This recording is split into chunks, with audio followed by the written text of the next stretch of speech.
Oh, good morning, good afternoon, everybody. Welcome to 2023 edition of Technology in Renewables. I get a pleasure today to host a meeting together with Bhaskar Deol, CEO and founder of eDRV. Hey, Bhaskar, really nice to have you here and really nice to meet you. Hey, Bart. Thanks for having me. It's lovely to be here. So today we're going to be talking a little bit about operating electric vehicle charging networks with your company, and how to build your own applications from the scratch using eDRV's suite of apps and all the systems.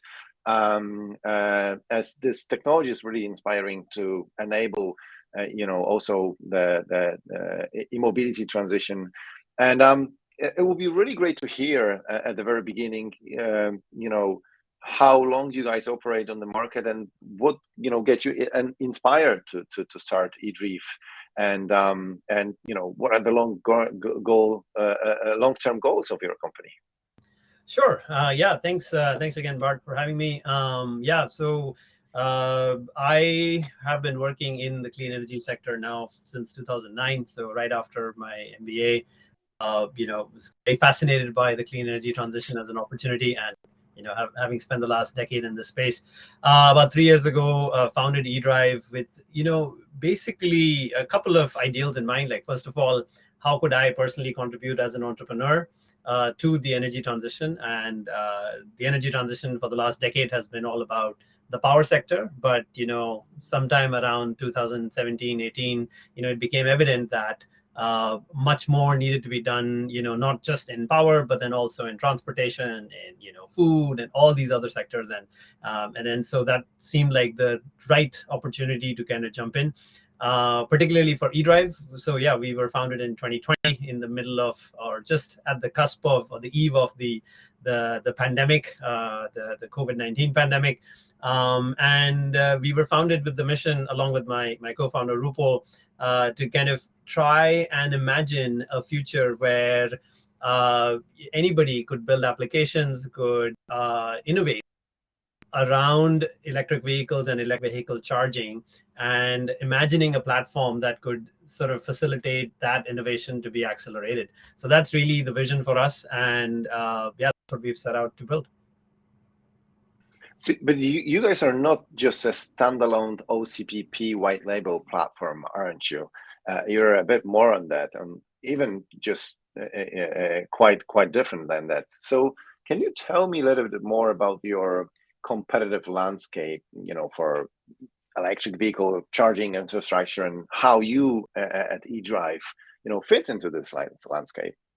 So let me take those questions in the reverse order, because I think today the landscape is, there are companies that make hardware, of course. There are companies that then make software that will control that hardware and apply that in some kind of a business. There are companies that do operations and maintenance and installation, construction activity. And then there are companies on the far end, which is, mobility service providers that are making applications that make it easy for the drivers, the consumers to find all of this. So just kind of making sense of it all. So, if you imagine that as a horizontal stack, if you will, you have, the nuts and bolts, the hardware, the engineering, software, and there are companies across that whole value chain that kind of, draw their boundaries, depending on what their business model is. So there are companies like ChargePoint, which do everything. And then there are, specialists at each node of that stack. Now, our fundamental position or approach to this is to imagine a software layer that ties together the disparate components, particularly from charging, but then also in the future, other elements around, the electric vehicle itself, the storage elements, the decentralized renewables that are kind of, contributing to local generation. And then provide an easy API-based platform that unifies that into one single layer. So with simply the end result being that when a new startup or a new enterprise wants to launch a service around EV charging, they can get via eDRV APIs that are really enabling their business thinking or their business model, and be able to connect hardware and then operate it in the manner that makes most sense for them. So specifically, the OCPP is of course just the communication layer between the electric vehicle charger and a backend charging management system. What eDRV aspires to do is to put a business lens on top of that, and then say, how will I implement pricing in that environment? How will I implement charge station marketing or user or access control in that environment, and then provide those as APIs. So we like to enrich OCPP much further beyond its core messaging, and then make that available to our customers to build and then sort of scale upon. Your ecosystem is all about also partnerships and collaborations, right? Because you are, that's kind of a business model. So effectively, I understand that you are allowing to create a solution based on your core platform, still that needs to be developed and implemented, but it's basically addressing some fundamentals and core things so that people don't have to reinvent the wheel, right? Yeah. So can you tell me a little bit more about me and our audience that is basically are interested in exploring this topic a little bit more? What could be the typical customers of yours that can actually benefit from your platform? Absolutely. So we want people to build on top of eDRV. We are fundamentally, our documentation's open. There's a lot of companies that talk about APIs, but they're all behind paywalls. They're secret. You have to sign up and maybe even subscribe to a service before you can see the first document. Our philosophy is to put it all out there, so that startups, engineers can play with the APIs to start and imagine what could they do with those building blocks. So obviously, the two very important parts of enabling that sort of a vision are, first of all, openness, and then second is partnerships. So both of those areas we've been quite open, and of course, as an early stage startup, there's a lot more that we could do here. The partnership side, on the one hand, we've worked together with SmartCar, for example, to bring in APIs that allow access to the EV. We've had discussions with companies like Amp Control that are also building in load management. We've also worked with civil society, for example, on promoting demand response through EV charging, wherein we work with a local utility and also a civil society nonprofit to kind of elevate the discussion around what is the potential for demand response through EV charging. Similarly, roaming or interoperability, which is a huge part, and I think it's been a major success of the European EV and EV charging ecosystem. This is quite new to many of the other markets, like in the US, where interoperability was actually a part of a big announcement by President Biden just yesterday as part of the IRA and like the new initiatives for EV charging. These are initiatives that are quite new within the American ecosystem, but also in all the other new EV charging environments, for example, in India, in Southeast Asia, and elsewhere. So, we're very actively promoting, to the extent that we can, concept within the EV charging ecosystem. I also want to share our own, potential partnerships. So Codibly and eDRV have worked together in the past. Our joint customers have seen the value of the API platform, but then the need for an expert organization such as yourselves to build a tailor-made solution for that end customer in mind. So in that sense, we're open and inviting of other developers who want to take the common API layer, if you will, and then be able to innovate on top of that to really help our customers, our combined set of customers, to be successful. And I think there's so much to do.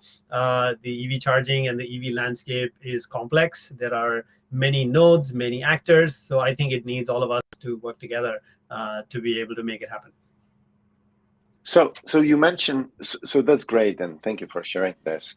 And you mentioned, the bits and pieces in terms of the technology of your platform.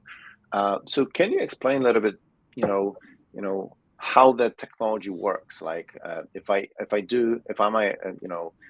I'm, again, for our audience, if I really want to implement something, how should I engage with you guys? And you mentioned that you're at a platform that can be that allows to be built on in terms of the bespoke and dedicated solution. So how does it work from the technology standpoint?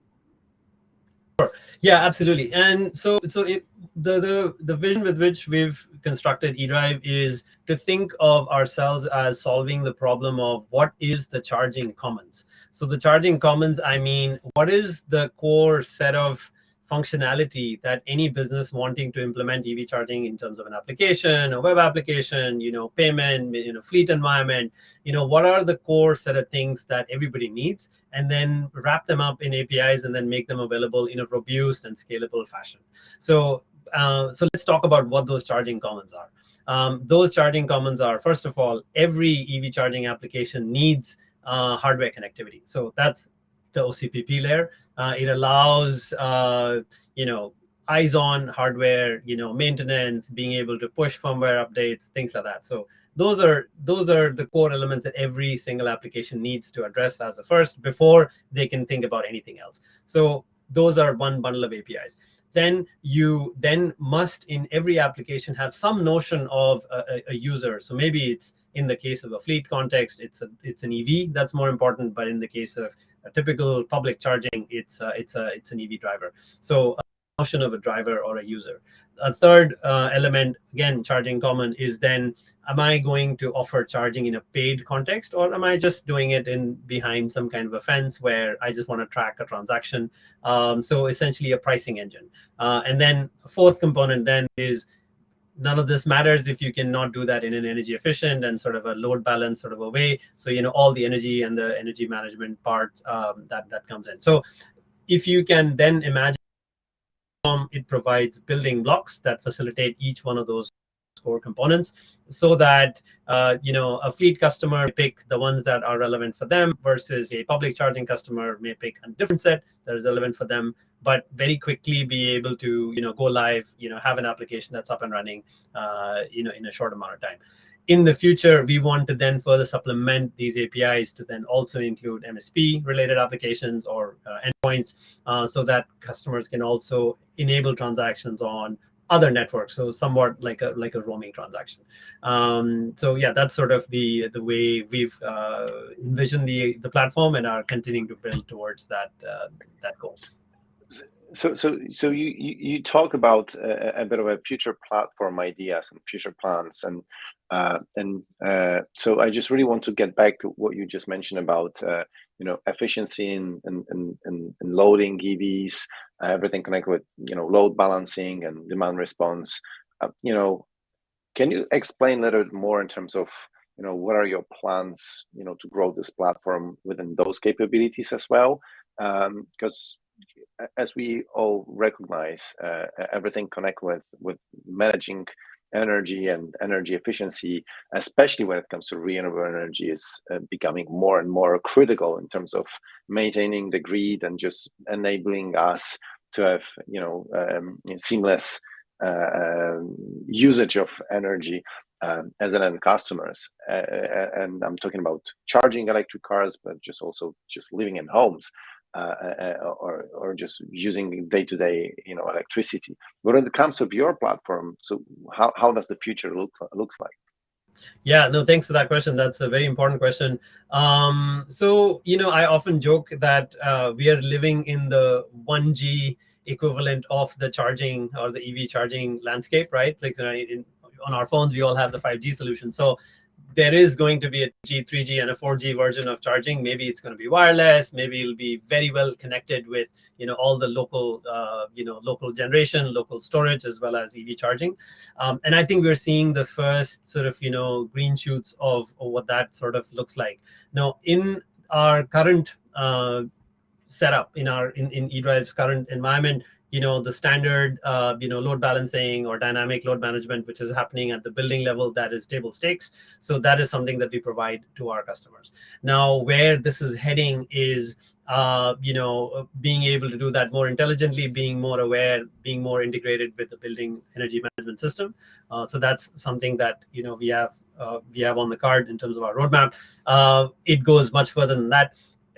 When you start to see more V2G kind of applications come up, or you see more, a lot of discussions happening now on our ISO 15118 and also plug and charge, which are all applications that kind of are enabled fundamentally by a more robust connection between the EV, the charger, and the EV charging management solution. These are all the applications that are sort of on the roadmap for us that we look to kind of make available to app developers who want to implement them in sort of a in an easy manner without reading 800 pages of protocol and kind of understanding all of that like from first principles, because that's what we've also seen in other industries. I think to answer your question, in a sentence, it's imagining a future where the future technologies become incorporated as the industry overall becomes more mature, and then eDRV becomes a platform of future proofing what our customers want to do around all of these key functionalities. Mm-hmm. Bhaskar, one more question regarding your business model and the area of operation. So if there is going to be a US company wanting to use your services or UK company using your services, how market dependent are you right now, and how does your business model look like, so that we can actually explore this a bit as well? Yeah, absolutely. So today our major market is the US, which is where most of our revenue comes from, and but we're seeing very exciting early stage startups come also from Asia and also Europe. Now, actually also Northern Africa and elsewhere. So it's literally very exciting time, I think, to be working on this initiative. All right, nice. We all are.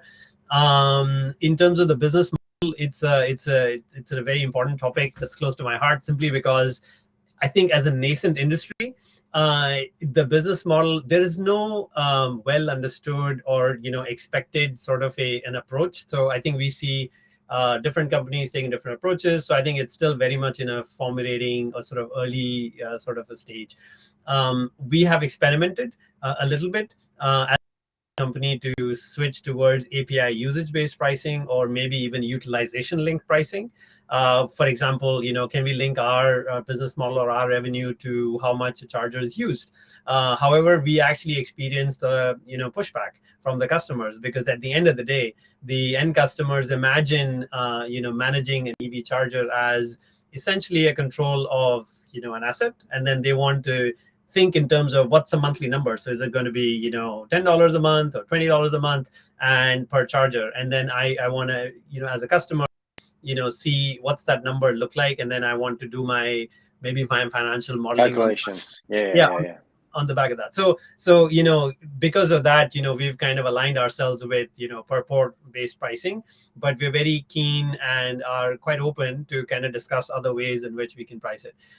In terms of the geography, I think I already kind of described. So I think there's also now more and more demands coming from, particularly from some customers in Asia and also the Middle East, of local hosting. So as a cloud hosted service provider, that is a question and a challenge also for us, that we cannot say, okay, we will host this charging management solution in New Zealand or Canada or Qatar, because that has some scale requirements. And I think probably that's also an avenue for future customization exploration. Yeah. All right, good. Bhaskar, thank you for that. Last but not least, seeing how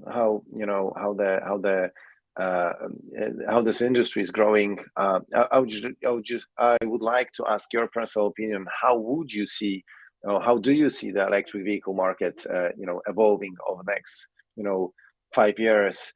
And you touched base on this a little bit more, but I just really want to, complement this question and basically ask how you see eDRV basically being part of the industry growth, to stay ahead of the curve, and what's your role that you guys going to be playing?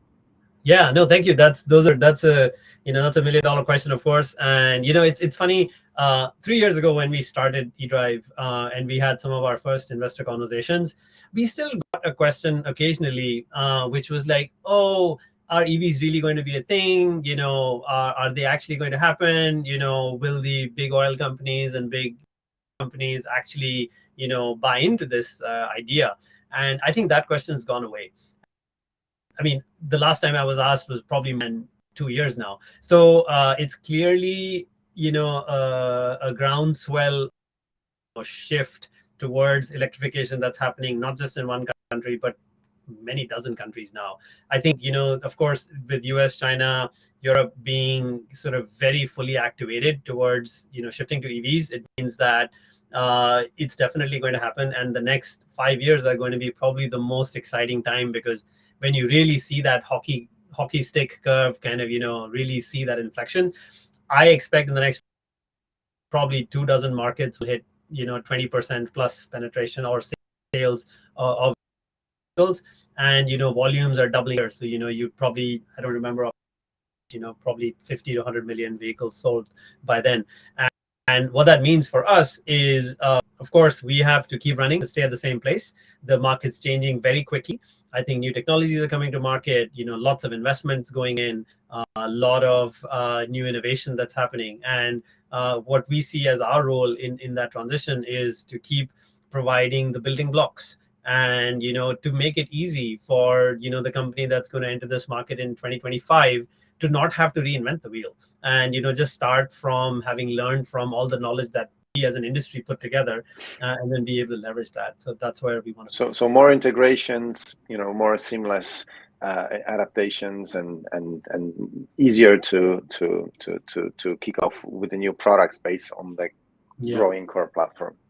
Yeah, absolutely. And today I was just reading an article about like vertical APIs and what does that look like. And at the end of the day, if you look at mature industries like telecom, it's really all about what's the value added service. So, Sure. There's a lot of infrastructure being built so that SMS could be sent, but then the end application is OTP, So it's a little bit of a similar analogy that similarity. Yeah, perfect.